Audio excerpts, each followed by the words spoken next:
آگاہ موت سے اپنی کوئی بشر نہیں، آگاہ موت سے اپنی کوئی بشر نہیں، سامان ہے 100 برس کا پل کی خبر نہیں۔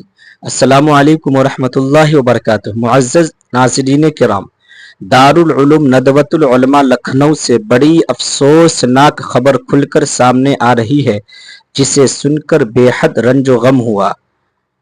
دارالعلوم ندوۃ العلماء لکھنؤ کے ناظم عام مولانا جعفر مسعود حسینی ندوی صاحب کا ایک المناک روڈ حادثے میں انتقال ہو گیا ہے۔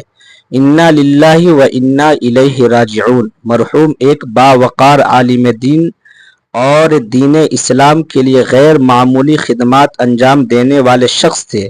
ان کی زندگی علم و حلم اور خدمات کے اعلیٰ ترین نمونے کی عکاس تھی۔ اللہ تعالیٰ سے دعا کرے کہ اللہ تعالیٰ ان کی بال بال مغفرت فرمائے، ان کے قبروں کو نور سے منور فرمائے، ان کے درجات کو بلند فرمائے اور ان کے لواحقین و متعلقین کو صبر جمیل عطا فرمائے۔ ناظرین کرام، آپ بھی حضرت کے لیے کوئی دعائیہ جملہ ضرور لکھیں اور اس ویڈیو کو شیئر کریں۔ السلام علیکم ورحمۃ اللہ وبرکاتہ۔